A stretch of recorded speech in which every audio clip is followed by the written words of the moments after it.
Hello, my name is Brayanoski. I'm Austin Morales, and you're watching The Inner Gamer On.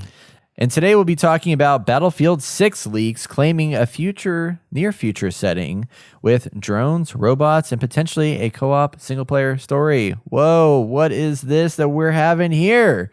Battlefield 6 is right around the corner, and we are very, very excited. So let's jump in and talk about it right now. And as always, if you enjoyed this content, please like, subscribe, and bang that bell, because YouTube wants you to work hard for things you like these days. So, you got to do what you got to do. So, thanks. Work hard for your money, but you better not copyright claim.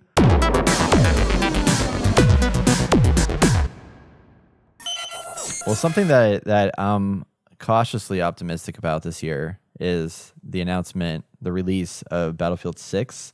And I know that, Austin, you and I have played a lot of Battlefield over the years. Yes. Jeff and Andrew, we talked about before we went live that neither of y'all have played Battlefield. Is that right? That's Never correct. Played a Battlefield game. Man, I played Halos, I played crazy. Call of Duties, but Battlefield just was never part of my friend group's collection of games that we played. Yeah. It is weird how that is kind of a thing. Like, I know people that you're either like a Battlefield person or you're a Call of Duty person, but the crossover doesn't usually exist because they are very different games. As like Call of Duty is way faster, way more kind of arena combat style in a lot of ways, and this one's way like larger scale combat, squad based gameplay. A little slower probably in a lot of ways, but then it also can get really crazy and hectic. Yeah, like huge maps, right? Yeah, huge maps. And it's going to get even huger with this new game because there was a leak that came out with and apparently this is legit because I saw it in a lot of different places, but this guy named Tom Henderson, who apparently has leaked stuff before, leaks this, but I questioned some of the validity of it, but apparently he's been right in the past. So I don't know where he gets his sources from, but the rumor is that Battlefield 6, well, we already have heard that it's going to be much, much bigger. So the talk is that instead of 64 players, which is what it typically is, 32 on 32, that it's going to increase to 128, where you're going to have 64 versus 64, which... That's nuts. Yeah. And, we're kind of used to that with Warzone now being 150, but that's... I feel like very different in the way that I feel like it's gonna be different because even with 150 or 140 or whatever the number is in Warzone, it doesn't seem like there's that many people in there. I guess because the map is so big. These maps probably won't be as big, but it's still gonna be kind of cool to see that because one thing that Battlefield I think has always done a really good job with is graphical capabilities combined with like solid performance and incredible physics. With like destruction, so like being able to like make a world, like there's maps that they've had where you can literally take a map that has so many buildings and this, that, and whatever, and by the end of the map it's just like flattened and like nothing's left. Things are toppling down, tanks are blowing out the sides of buildings, and all that stuff is still running while you're playing 60 frames per second, and it looks incredible. And that's something I'm really excited to see with this game, which is supposed to be kind of a revisit to the days of Battlefield 3 and 4, which a lot of people miss because it was modern combat. Map design was really good. They had some really interesting gameplay elements in there. Like one thing was called Levolution, which as the round played out, something would trigger and cause a fundamental shift in the map design. For example, one of them was in a area with a dam, and at the beginning the whole area was like just light bits of water throughout the entire map, and then a dam would break and it would flood the map, and then what used to be like 3 stories of a building would now just be 1 story and the rest of it was underwater, and that would like totally change the whole entire experience of that map. And then now you're on the boats more, you're going across the tops of the buildings more than you were before. Those kinds of situations came into play, and I think a lot of that is going to come into this game as they build it out. And they're looking at just like near future combat, so like things that are in development now within military, such as drones, obviously the existing planes and stuff like that. Some kind of like robotic components will be available, and potentially co-op, which is the first of its kind in this game, as I recall. So that could be cool to see a co-op experience through all of the campaign, because the campaign is kind of usually an afterthought, just like, well, not with Call of Duty. Call of Duty is not an afterthought, but their campaigns are like 6 to 8 hours long, so they're pretty short. This one looks like it's maybe going to be a little bit heavier duty, and you'll be able to choose which side you fight for. So, It'd be kind of cool. What are y'all thinking about this? Maybe flip this whole formula on its head, and I don't know what to even think of it or how it would even pan out. Yeah, you know what I mean? Yeah. Well, listening to you describe it, Brett, I am honestly questioning why I haven't given Battlefield a try by now. It sounds like something I would really enjoy, and I've played the occasional Call of Duty, and other than that, I've only ever gotten into Overwatch, as far as first-person shooters go. But I think this year I'll definitely give the new Battlefield a try. Yeah, because in terms of something that I mentioned earlier in the episode, but the podcast has encouraged me to stay current with games, so this will be a good opportunity for me to check it out. Yeah, I think you'll be surprised. I've always admired the Battlefield games from a distance. Like, I know a couple people that played them, and like the scope of it, that's its big thing, right?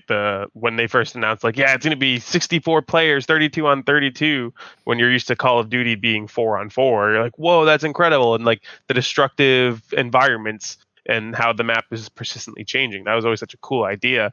And I personally prefer slower paced shooters. Like, I don't know if you guys are familiar with Valorant or CSGO, tactical, like you walk around your corners slowly, because if you go too fast, you're just going to die. And that's the sense that I always got from Battlefield. It's a little bit more of a slow pace than Call of Duty. Am I right in saying that?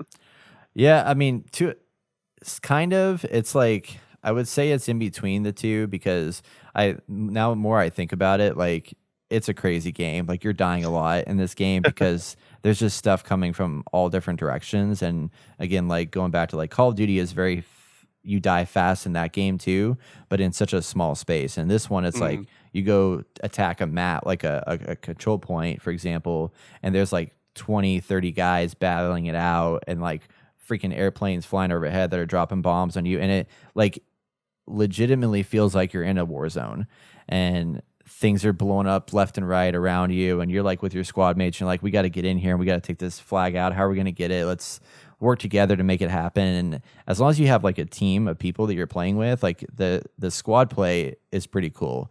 And it's had its ebbs and flows over the years. It's like Battlefield 2, I think, is one of the ones that like really drove home on the squad play. I did it well.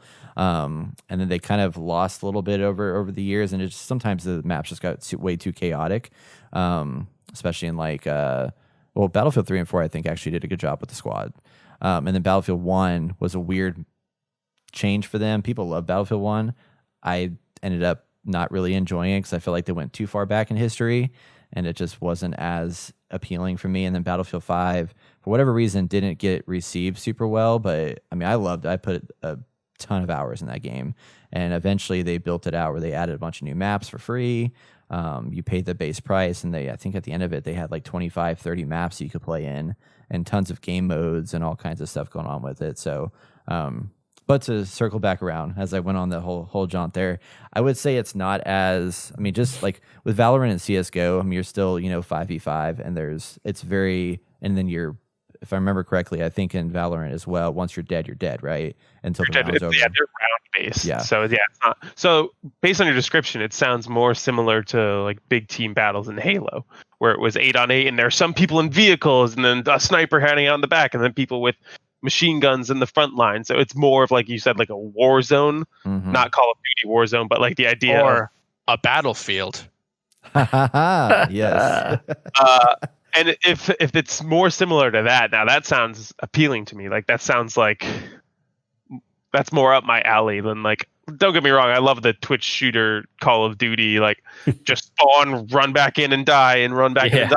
Maybe I'll get a kill streak this time. But like the more tactical, because Call of Duty, let's be real, who's playing as a team player in Call of Duty? Yeah. You're just running around doing your own thing. Whereas Battlefield, it's like you're coordinating, okay, let's flank this side together, and then you two get in this plane and go over here and try to take out this objective. Like, that's what I always loved about playing the big team battle in Halo. I have Oh, yeah. very fond memories of like playing capture the flag and like instances of like, okay, you guys create a distraction over here and we'll get on the mongoose and drive around the back of the base. So Yeah. if it's along those lines, then it sounds up my alley, and I don't know how I've never played it. Yeah. Now that you say that, that's probably why I fell into Battlefield so easily. Because Preston wanted to turn me on to it, and I was like, I love this. Yeah. Yeah, and I think that's the big thing for me with first-person shooters is that it really depends on who I know is playing them. The reason I've played Call of Duties is because that's what my friends play. The only reason I'm even considering playing Halo is because Jeff and his friends are getting me into it. Yeah. So Players going to be free to play, so there's no reason not to play Halo Infinite. that too. There you go. And so I think as long as a couple of us commit to playing it, then I could easily see us becoming Battlefield fans. Yeah. If you want to commit to Battlefield 6, I will commit to playing some Battlefield 6 with you. And I'm All right. sure we can easily get T-Con and Derek in on Pinky that. swear.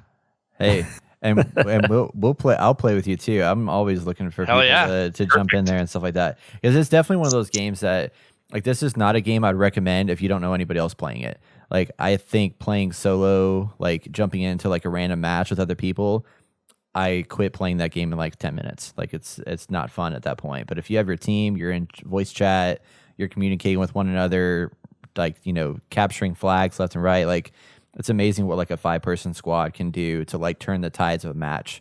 And some of the matches can be 20, 30 minutes long, and you go in there and you start capping flags, and then you see the ticket bleed start happening, which is, you know, what counts the scores on both sides. And you see that slowly start happening. You can like come into a game fresh with your squad and your team is losing, and you can turn that around real fast with just a really solid squad that can go through there and just take things down. So Yeah, for better or worse, one squad can really change the game. yeah. So pretty awesome. You But, convinced me. yeah. I'm going to give it a try. I'm going to try Battlefield 6 because of you guys. So There's a lot of convincing this podcast. I don't think this has ever Yeah, happened. man. I love it.